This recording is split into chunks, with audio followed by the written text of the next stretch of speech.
This episode is powered by Fuse Energy. And Fuse, Rory, they are at it again.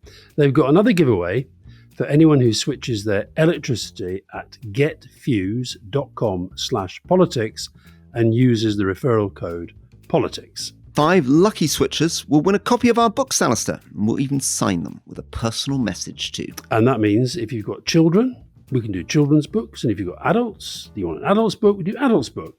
And this is a great time to think about changing your electricity supplier to Fuse, because as of October the 1st, the energy price cap has gone up again.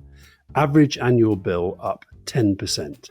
And Fuse's tariffs are cheaper than any of the big 6 competitors, so hopefully you'll be able to save on your electricity bill this winter if you switch. So go to getfuse.com/politics now to find out all the details. And Fuse are a green electricity supplier. They generate power from their own solar and wind farms. They invest 100% of profits into building more renewables. So they really are trying to make a difference for the planet. So download the Fuse app now and crucially use the referral code politics after signing up for a chance to win our books.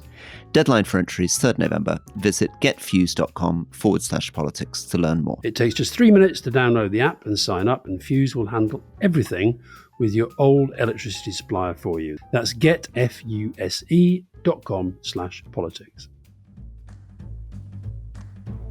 Welcome to the Rest is Politics Question Time with me, Alastair Campbell. And with me, Rory Stewart. So my first question, Peter Judge.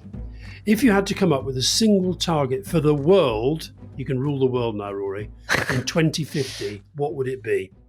Mine, I think, would be climate. I think we've got to get this climate crisis under control, and I really worry that we're not doing it right now. Yeah, I mean, I think a very achievable target for the world to aim for is to eliminate global poverty. There are 770 million people living on less than $2 a day. And we could, for very little money, for actually less than we currently spend on international development, bring them out of extreme poverty. And that's very doable. I think the other thing I was thinking about, though, I was talking to Shoshana about this in the car today, just how much can change in 25 years. I mean, if you think the sort of period 1945 to 1970, I guess, how much the world changed, because that was kind of the first time that people went from the minority of people having flushing water, electricity, indoor lavatories, telephones, etc., to almost everybody in the developed world having those things. Or the change in the 25 years from, I guess, 1914 to 1939. So, what the world felt like before the First World War. British Empire dominating the world, everything seeming very peaceful, no war in Europe for nearly 100 years since Napoleon, or no major big continental wars. I suppose Franco-German exception, but basically a pretty peaceful time. And then suddenly it erupts, First World War, Second World War, Hitler, madness. The world in 25 years' time, if you and I are still around, is going to be a very, very different universe. 1 in 10 children born in the world will be born in Nigeria by 2050. And that's before we even think about whether Elon Musk has managed to make it onto Mars in the next couple of years. I think he'll be beaten to it by China, by the way, but anyway. Right, here's another question for you coming up. Spoil ballots. As the Conservative leadership contest has narrowed, I've heard voters discussing spoiling their ballot papers as they no longer support either candidate in the running. Something I, of course, would be tempted to do. Can you explain the unintended consequences of doing this? So Caroline is obviously pointing out that although you might feel morally really good about spoiling your ballot paper, in effect, it's not such a smart thing to do. Over to you. Well, I guess the point she's making about those who are spoiling the ballot in that contest is that they're going to end up with one of the two, Badenoch or Jenrick, and maybe they just feel that they can't bring themselves to vote for either. But the spoilt ballot that I worry about is in relation to the United States at the moment, and not just the spoilt ballot, but also what I see as the wasted vote. It was very interesting to me that Robert F. Kennedy was one of the speakers at Trump's Madison Square Garden rally. Scaramucci has always said that these third candidates have been all part of Bannon's plot. Steve Bannon, sort of hard right, alt-right, activist and strategist. Jill Stein, who's in there still fighting and, very much on the kind of environmental agenda and also very much in favor of greater action on behalf of the Palestinian people. So people might think, well, they can vote for her, and that's a way of sort of sticking it up to Biden Harris over the Middle East. But then effectively what that's doing is voting for or helping Donald Trump, who is, let's not forget, the guy behind the Muslim ban. So I think that's what I would worry about in relation to that. I mean, honestly, Rory, if I had a choice of Conservative leader between Jenrick and Badenoch, I'd find it very hard to vote for either. Who would you vote for, by the way? Well, it's a tough one, that one, Alice. It's a tough one. But the point that Caroline would make would rather kind of snap. Go on, ruin their day by saying you'd vote for one of them. Go on. No, I'm not going to ruin their day. The way she put it quite snappily is that by spoiling your ballot paper, you are increasing the power of those who do vote. So basically, you're giving power to the people you don't like by spoiling your ballot paper. So don't spoil your ballot paper. Yeah. Now, Rory, my favourite question of the week was from Brian Crawford. It asked us, Rory, Alastair, are you working people? Very good. Now, this is a reference, people who don't follow the micro details of the British news.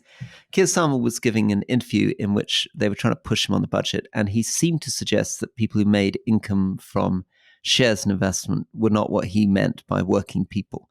Go on, tell us a little bit about what you thought about that response. Was that good, bad, indifferent? Well, ask yourself this question: is that what you want to? Is that what you wanted to be talking about just before the budget? That people who own shares aren't necessarily working people.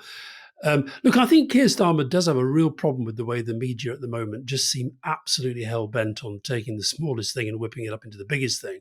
But you've got to be very, very careful about that.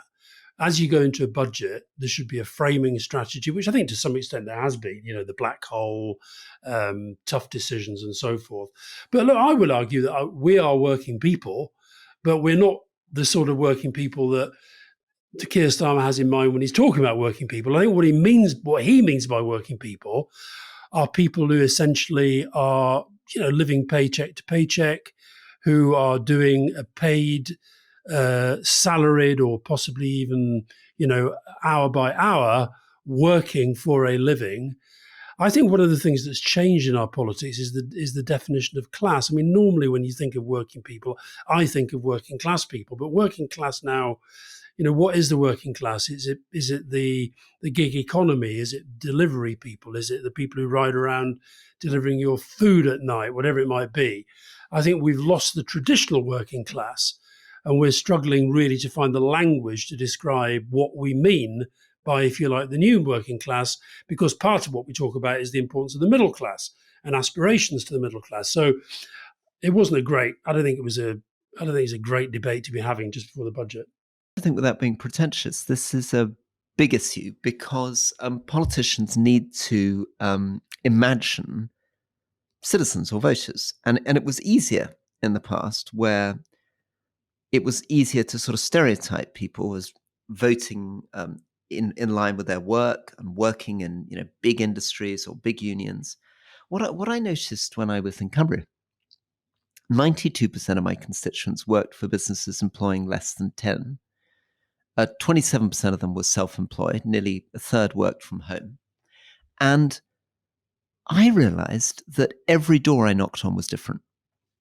I'd knock on one door, it would be somebody who was working as a telecom consultant in Dubai. The next person would be an aromatherapist. The next person would be doing fencing for the sheep industry, et cetera, et cetera, et cetera. Right? You can imagine this in almost any kind of part of Britain. And the result is that it's very difficult knowing what an economic development strategy looks like, because it's not, I'm going to build a big Pirelli car factory here, right? Nor is it very easy to know exactly who you're mentally addressing if what you're looking at is 60,000 constituents with almost 60,000 different jobs, which aren't really even documented. This is a sort of dirty secret I hadn't realized till I became an MP, which is the local councils don't actually know what people are doing in the constituency. We don't collect data on this stuff. When I said, can you break down, you say, 80% of people are working in services. What does that mean? People get a bit vague and a bit elusive. They can't actually tell you. coming on from something I just said there, this is from End Populist Lies.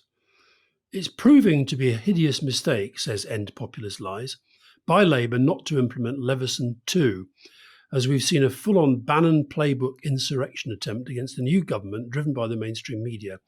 What can be done to remove the corrupt Tufton Street stranglehold on the once world-renowned UK media? Well, I think we know where End Populist Lies is coming from. Can I quickly tell people what Leveson 2 was? So Sir Brian Leveson was a judge who started this investigation after journalists at the News of the World hacked the phone of murdered schoolgirl Millie Dowler. And the first part of the inquiry looked at culture, practices, and ethics of the press, and the second part meant to be an investigation into the relationship between journalists and the police. And it was abandoned by Matt Hancock, who was then the culture secretary. And there was a lot of hope then that Labour would bring it back. And oddly, and this is a kind of couple of questions are getting at this week, Labour decided not to do that. And the other question I'm going to get us onto in a second is the question of free ports, where again Labour hasn't gone against the old Tory policy. Tell us whether you think implementing Leveson 2 would have made a difference, would have been helpful. Well, they obviously made the judgment that politically they thought it would be unhelpful because it would make the press very angry running into an election. And therefore, I think Keir Starmer made it clear without it being a big deal that Leveson 2, as it were, was going to be dropped. And I think a lot of people were pretty angry about that. The question from End Populist Lies, it wasn't a question, it's a statement. They call it a hideous mistake.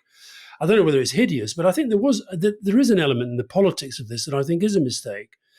Because I think once you've said to the press, well, okay, we know you got up to all sorts of terrible stuff, all sorts of corrupt stuff, all sorts of bad stuff, and we were very angry about it at the time, but we've decided because we've got all these other challenges to face now that we're not going to bother with it. I think that sort of gives the green light to the press to do what the press likes to do, which is basically try and build up and destroy. Now, when we talked to Lisa and Andy on Leading, she was clear that the media landscape has changed so much that now it's much more, the focus has to be on social media and the impact that's having on young people and all that sort of stuff. Got to go after the podcasts. Exactly. So I don't know whether End Populist Lies thinks that we fall in the category of mainstream media or not. But so I do think there was an element of it being a mistake. I think it was essentially, I don't think you should be giving out too many signals of weakness. And I think the media did take it as a green light to sort of do the kind of stuff which they're now doing. Now, maybe they would have done it anyway, but I think that once I definitely reached a point of thinking that the extent of the way that our media culture had changed was doing real damage to the country and to our reputation. By the way, one of the key figures in the whole Murdoch, Leveson phone hacking stuff was Will Lewis, the guy who's at the centre of this Washington Post stuff that we talked about in the main podcast. But part of the thing is this whole story about, as Lisa and Andy was getting at just how much media's changed, and part of that is the story about Google and Facebook and what's happened to advertising revenue. I think as long ago as 2018, something like 90% of all advertising revenue was somehow being intermediated by Google and Facebook. Yeah, and somebody explained this to me very well, that one of the problems for the newspapers is that now that Google can offer to sort of micro-target exactly the segment of buyer you wanted, I know, let's say I'm selling a Nature Valley crunchy bar, it can get me the 32-year-old man who's interested in buying, I don't know, stretchy workout equipment. There's no longer the demand to put a big ad in the Times in the hope that that 32-year-old man who buys stretchy workout equipment might read the ad in the Times. So they lost, by 2018, they lost £100 of revenue for print and only gained £3 in return in digital, which implies a kind of 97% collapse in their revenue streams. Yeah. And one of the, I'm very, very critical of our newspapers a lot of the time, but one of the worst things that's happening in relation to the American election debate at the moment is that, putting to one side the debate we had on the main podcast about the Washington Post and the Los Angeles Times not endorsing either candidate, is actually around the US and around the UK, that financial change that you've been talking about has had a terrible effect on dozens and dozens and hundreds of local newspapers which did play for a long time a very, very, very important part in local democratic and other debate.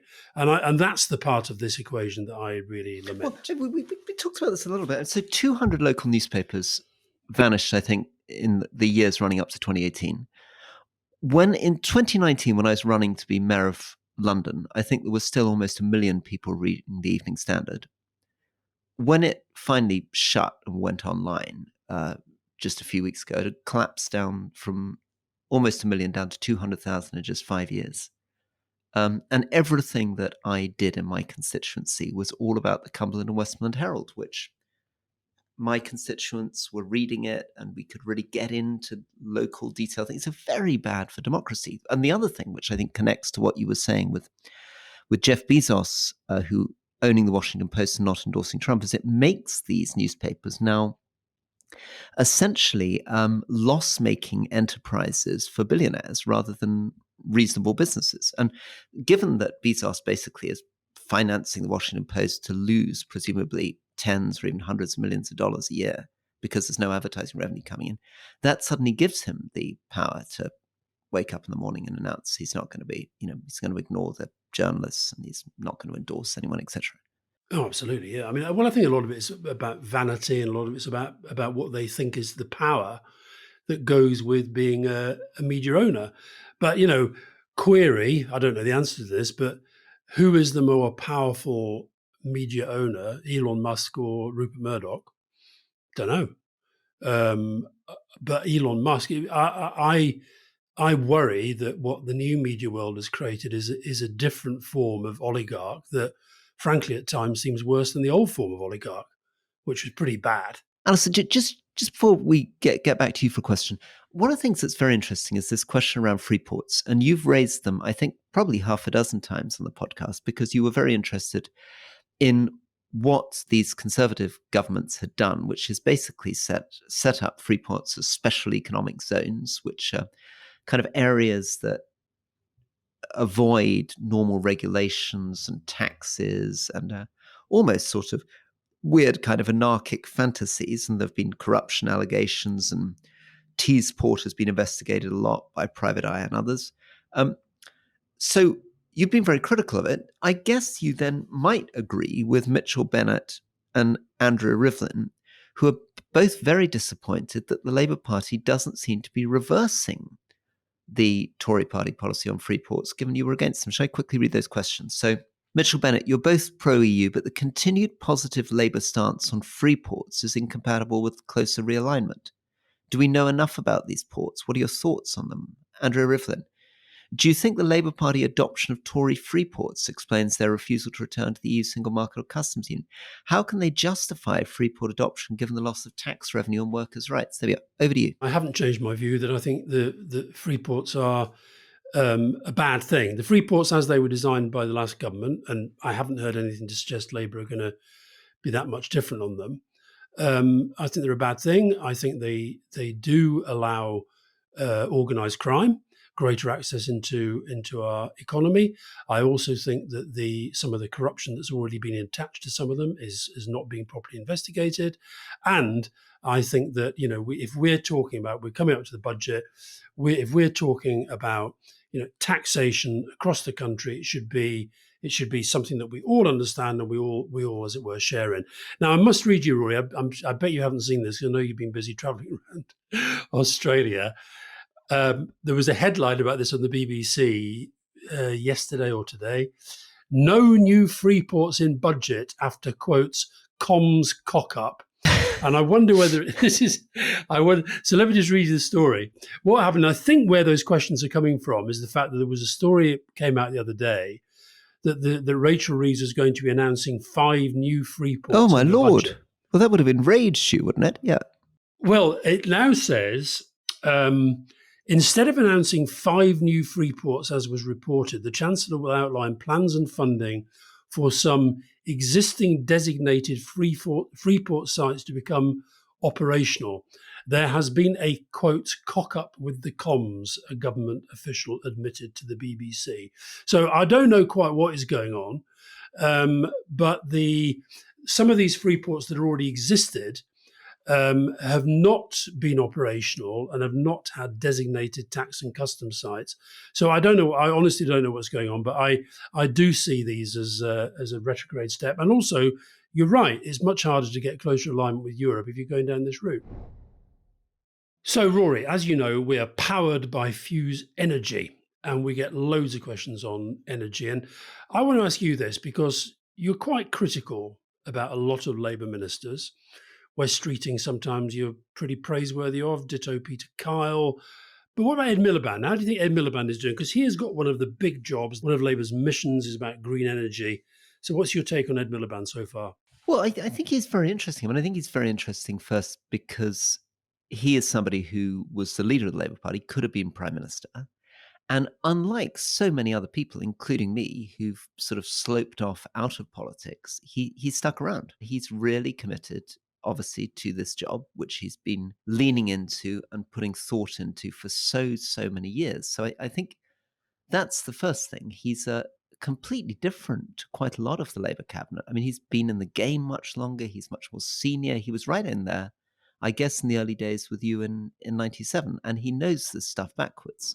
And he's quite radical. I mean, I think presumably one of the things that must be going on with somebody who's chosen, having been leader of the party, to serve in somebody else's cabinet, is that he's become very mission driven and that this is above all the portfolio that he cares about. And I think that he wrote when he was before he was back in the front line, as it were. He wrote a book, Go Big, and it was talking about sort of some of the big policy decisions that needed to make, not just in energy but right across the piece.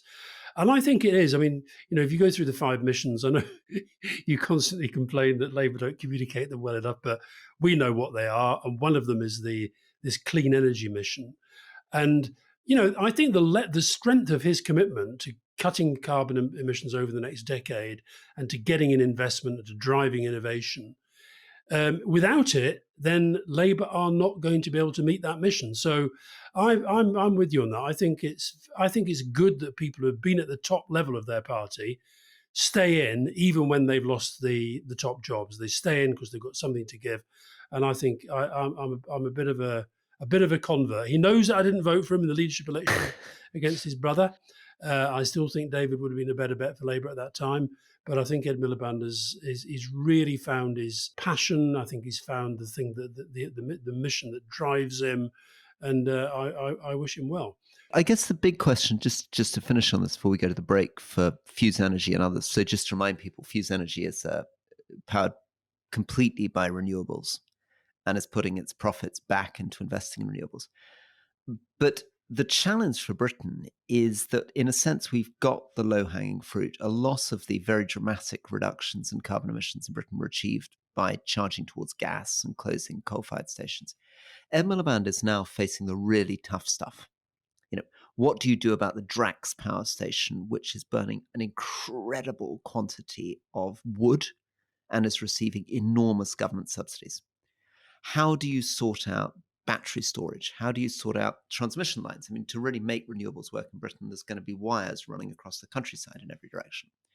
How are you going to do all this when the cost of energy in Britain is nearly twice as much as it is in a lot of our competitors? And this is having a big effect on industry.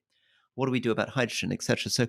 So much to talk about. And I guess the question for your friend Ed Miliband is, apart from the big vision stuff, where's he going to be on the politics, dealing with communities, implementation, civil service, arguments about hydrogen, arguments around transmission, all of that to come.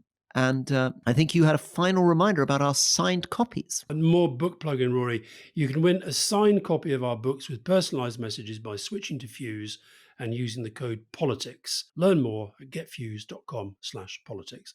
That's getfuse.com/politics. Tommy Heatley, with a general election within the next few weeks here in Ireland, why is there never much interest in the UK re-our elections here in Ireland? Well, the buzz is that the Irish election is going to be on November the 29th. And the only reason I know that is that the Late Late Show, on which I've appeared several times, have said they might be doing an election special if it is, and do I want to be on it? Now, the question is it's a very fair question. But I don't think it's just Ireland, to be absolutely frank. I don't think we take enough interest in in all sorts of elections around the world, which is why you and I try to. But I think the other thing about Irish politics is it's very different to ours. You've got these two main parties, Fianna Fáil and Fine Gael, and you have to explain. You've got to be you've got to be in deep into the culture really to kind of get the big differences. And I think the other thing that's been interesting in Irish politics recently, there does seem to me that Sinn Féin are struggling. There was a while not long ago when we were talking about Sinn Féin looking like they were going to be dominant north and south. I'm not sure that's going to happen. But I also think, to be absolutely frank, the British people just don't take enough interest in Ireland unless they've got a direct connection. And I'd like to repeat for the 11th time on the podcast, any Irish government minister listening, I still would like an Irish passport, please. I think that's corrupt. Isn't that freebies or something? Or if I Why is that misunderstood corrupt? the nature of freebies? I'll be open. I'll be transparent. If there's any Maltese ministers can I listening, I'd give like one of political theirs. advice to any Irish politician listening? It doesn't sound like a good reason to give him a passport because he mentioned it on his podcast, doesn't it? I did think around the anniversary of the Good Friday Agreement, they could have given honorary Irish citizenship to all the Brits who were involved in that process. That would have been that very would be good good, thing wouldn't to it? do. That would be good. Yeah. Well, obviously, I think actually, given what Labour's about to do to your taxes, you could just ask to move to Ireland for tax purposes and then get a passport that way. Question from Sarah Abdullah. UAE President Mohammed bin Zayed has been making around on international visits. Countries been signing agreements with the IMF, strengthening their position in global investments. Can you give an analysis of the UAE's position and role in the world, as well as touching on how Gaza and the growing wars in the Arab world, see Yemen and Lebanon, impacts their efforts to build strong global partnerships? That's a long question, a complicated question. Well, let me just quickly do UAE and then maybe throw Canada at you as we come to the end. So, United Arab Emirates, the ruler of UAE in practice is a man called Mohammed bin Zayed. An amazing country. Mohammed bin Zayed's father presided over a very, very poor country with a population about 100,000 people just after the Second World War. One of the poorest countries in the world. You just have to kind of read descriptions of Bedouin tribes moving around that area in that period to see how poor they were, and became, of course, one of the richest places on earth. Population shot up since 2005 from 4.5 million to 9 million. They've got a GDP per capita which is impressive by British standards, but they've also increasingly are one of these countries which are playing a big international role. So they are deeply involved in the conflicts in Sudan, Libya, Somalia, Yemen, and in many of these cases, they are directly allied with Saudi Arabia and Egypt against Turkey and Qatar. So, we've talked about what they seem to be doing in Sudan, which is running covert operations through Chad to back this man Hemeti, who's leading one of the civil war factions in Sudan. But you could also see them getting behind General Hiftar in Libya, getting behind the Puntland government in Somalia. UAE also, Mohammed bin Zayed, trying to acquire ports along the Red Sea coast. And all of this, I think, is part of the fact that the world may not be going into a Cold War between Russia and China, but into a situation where there are just many, many more players, of which UAE is one of probably a dozen players around the world that are going to be making things ever more complicated. Yeah, I think we mentioned this at the time of October 7th, that one of the big changes in recent years, and one of the reasons I think why the world took its eye off the Middle East peace process, is because a lot of the developed countries really shifted their focus into the Gulf states because of the economic and political power that was growing there. And Last question on Canada for you. So, Alastair, given that I've just pontificated about the United Arab Emirates, a couple of questions on Canada for you. Alex Bowers, though overshadowed by its southern neighbour, Canadian politics are pretty lively right now. What are your insights on Owned by Two Cats? What's your take on the current Canada-India situation with reported Indian interference, including politically motivated murders in Canada? How will the deterioration of this relationship impact the wider political isolation of India and Modi?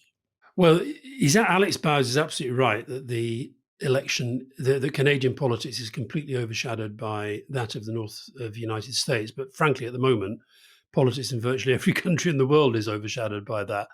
I've been amazed going around my usual European news websites, the extent to which Trump, Harris, Trump, Harris, Trump, Harris, you just read about it all the time and hear about it all the time. But look, I would say that Justin Trudeau is in a pretty bad state. He's lost a couple of by-elections recently, including in an area that is usually very, very safe for the Liberals. And by the way, we talked in the main podcast about Australia, the Liberal Party is basically the Tories. And in Canada, the Liberals is much closer to Labour, but a bit to the right, as it were. But this is a guy who was one of the kind of pin-ups of progressive politics, but losing by-election, very, very low polling rates. And he's just had one of those terrible meetings where he's had to go and meet all his MPs and several of them saying to him, listen, you've really got to think about going. And him saying he'll take a little bit of time to think about it. And then within a few hours said, I've thought about it and I'm not going. I'm not going to. Is this an opportunity for our friend Mark Carney, thus interviewed on Leading, to come in? Is this his chance to try to come in as a potential Prime Minister of Canada? I think Mark Carney would be a pretty formidable political figure, but I wonder whether this has gone too deep now and that the party is in real trouble. And the other thing, they're up against this guy, Pierre Poilievre, who's their Tory party equivalent, as it were, and pretty effective populist campaigner, like a lot of them are. So listen, I honestly do think Justin Trudeau is in the position that Joe Biden was, not for the same reasons. But once you have your own party thinking, we just don't think you can win anymore, which again is what happened to Boris Johnson, it's what happened to Joe Biden. I think that's a very difficult dynamic to counter. I suspect the Japanese Prime Minister that we talked about in the main podcast, he's going to be facing the same thing. And on the point about the question, the second question by owned by two cats, I'm assuming that's not a real name, is this whole thing about the row between Canada and India, because Canada has directly accused Indian diplomats of orchestrating the murder of a guy called Hardeep Singh Nijjar, who was a prominent Sikh separatist in Vancouver. And it's led to all the usual stuff of ambassadors being called and diplomats being expelled and all sorts of things. India, of course, denying any involvement at all, and accusing Canada of sheltering extremists. And in the meantime, Canada maintaining that they have evidence that this involved the Indian government. And pretty amazing, because a reminder of what Modi manages to get away with. I mean, the fact that people are so worried about China and Russia and are therefore desperate to keep Modi on side. And of course, this has been Narendra Modi's great trick. He's been able to use the fact that America and Europe and Canada are in such a panic about the way the world's going that they see India as being their only potential big ally in the BRICS, and that's allowing him to do stuff that, like assassinating people in other people's countries, and increasingly populist anti-Muslim moves in India itself, huge discrimination, interference in elections, for which normally the US would really criticize a country, but Modi gets away with because they can't afford to. Well, they didn't win the election in India as cleanly as he thought he would, did he? Nope. So this is a question from Matt Smith. My 7-year-old's got our local MP, one of the lesser spotted remaining Tories, going into her school this week.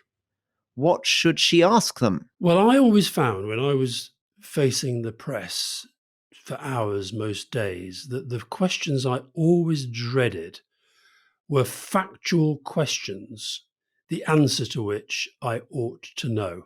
Right. So I would ask this Tory MP, what's the capital of Benin? That's very good. That's very good. That's very good. Or no, wait. How about something like Moldova has been a lot in the news, and I've been listening to it on the rest of politics. What is the capital of Moldova? Not bad. Very good.